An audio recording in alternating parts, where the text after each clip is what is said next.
A Bad Case of Stripes. A Bad Case of Stripes by David Shannon. Camilla Cream loved lima beans, but she never ate them.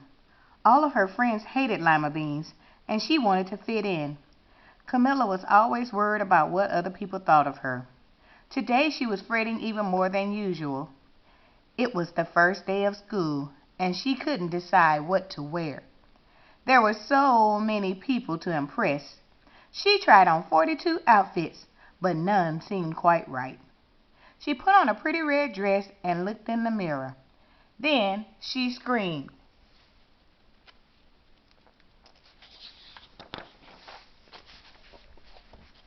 Her mother ran into the room, and she screamed, too. "Oh, my heavens!" she cried. "You're completely covered with stripes." This was certainly true. Camilla was striped from head to toe. She looked like a rainbow. Mrs. Cream felt Camilla's forehead. "Do you feel all right?" "I feel fine," Camilla answered, "but just look at me." "You get back in this bed this instant," her mother ordered. "You're not going to school today." Camilla was relieved. She didn't want to miss the first day of school, but she was afraid of what the other kids would say. She had no idea what to wear with those crazy stripes. That afternoon, Dr. Bumble came to examine Camilla. "Most extraordinary," he exclaimed. "I've never seen anything like it. Are you having any coughing, sneezing, runny nose, aches, pains, chills, hot flashes, dizziness, drowsiness, shortness of breath, or uncontrollable twitching?" "No," Camilla told him. "I feel fine." "Well then," Dr. Bumble said, turning to Mrs. Cream, "I don't see any reason why she shouldn't go to school tomorrow. Here's some ointment that should help clear up those stripes in a few days. If it doesn't, you know where to reach me." And off he went.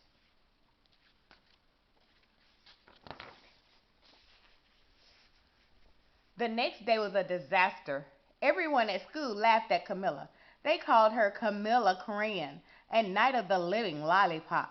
She tried her best to act as if everything were normal, but when the class said the Pledge of Allegiance, her stripes turned red, white, and blue, and she broke out in stars.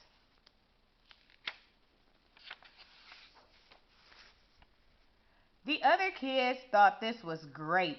One yelled out, "Let's see some purple polka dots." Sure enough, Camilla turned all purple polka dotty. Someone else shouted, "Checkerboard!"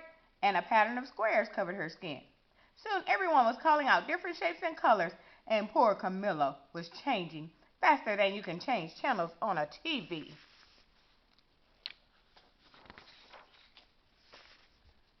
That night, Mr. Harms, the school principal, called. "I'm sorry, Mrs. Cream," he said. "I'm going to have to ask you to keep Camilla home from school. She's just too much of a distraction, and I've been getting calls from the other parents. They're afraid those stripes may be contagious." Camilla was so embarrassed. She couldn't believe that 2 days ago everyone liked her. Now everyone wanted to be in the same no one wanted to be in the same room with her. Her father tried to make her feel better. "Is there anything I can get you, sweetheart?" he asked. "No, thank you," sighed Camilla. What she really wanted was a nice plate of lima beans, but she had been laughed at enough for one day.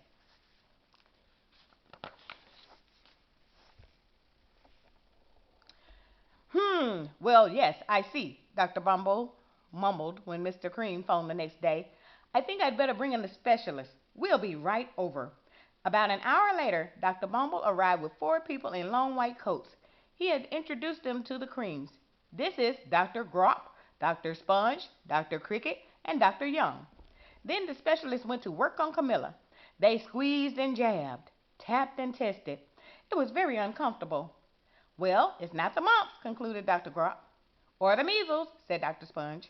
"Definitely not chicken pox," put in Dr. Cricket. "Or sunburn," said Dr. Young. "Try these," said the specialist. They each handed her a bottle filled with different colored pills.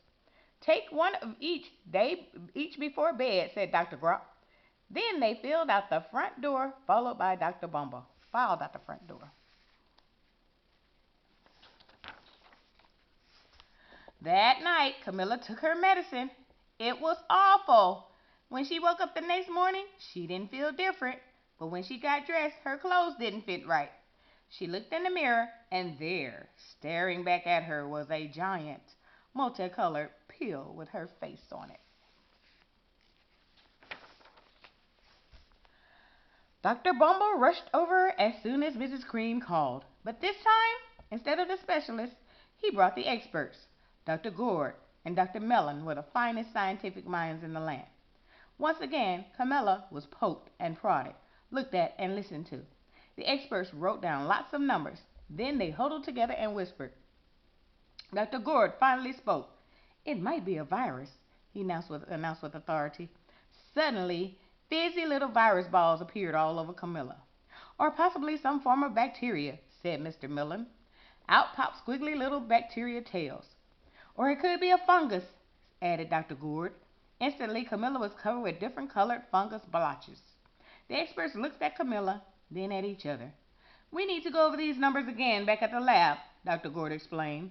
We'll call you when we know something, but the experts didn't have a clue, much less a cure.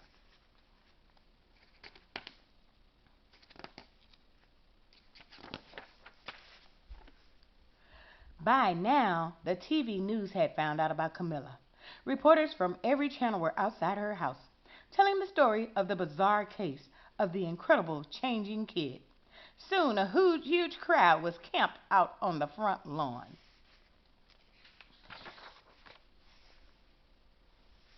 The Creams were swamped with all kinds of remedies from psychologists, allergists, herbalists, nutritionists, psychics, an old medicine man, a guru, and even a veterinarian. Each so-called cure only added to poor Camilla's strange appearance until it was hard to even recognize her. She sprouted roots and berries and crystals and feathers and a long fairy tale, but nothing worked. One day, a woman who called herself an environmental therapist claimed she could cure Camilla. Close your eyes, she said. Breathe deeply and become one with your room.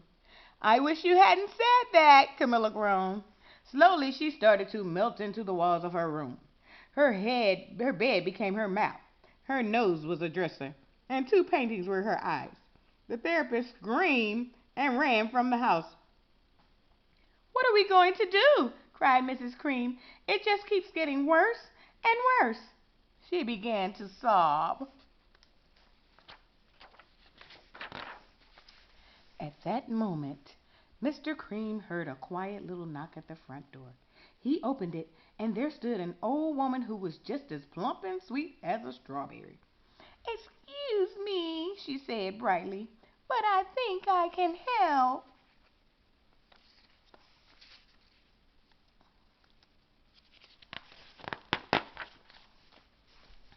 She went into Camilla's room and looked around. My goodness, she said with a shake of her head. What we have here is a bad case of stripes, one of the worst I've ever seen. She pulled a container of small green beans from her bag. Here, she said, these might do the trick. Are those magic beans? Asked Mrs. Cream. Oh, my, no, replied the kind old woman. There's no such thing. They are just plain old lima beans. I'll bet you'd like some, wouldn't you? She asked Camilla. Camilla wanted a big heaping plateful of lima beans but more than just about anything, but she was still afraid to admit it. Yuck, she said. No one likes lima beans, especially me. Oh dear, the old woman said sadly. I guess I was wrong about you. She put the beans back in her bag and started toward the door. Camilla watched the old woman walk away. Those beans would taste so good, and being laughed at for eating them was nothing compared to what she'd been going through. She finally couldn't stand it. Wait, she cried. The truth is, I really love lima beans. I thought so, the old woman said with a smile. She took a handful of beans and popped them into Camilla's mouth. Mmm, said Camilla.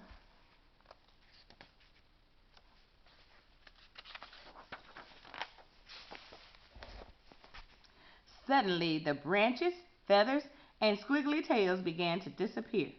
Then the whole room swirled around. When it stopped, there stood Camilla, and everything was back to normal. "I'm cured!" she shouted. "Yes," said the old woman. "I knew the real you was in there somewhere." She patted Camilla on the forehead. Then she went outside and vanished into the crowd. Afterward, Camilla wasn't quite the same. Some of the kids at school said she was weird, but she didn't care a bit. She ate all the lima beans she wanted, and she never even had a touch of stripes again.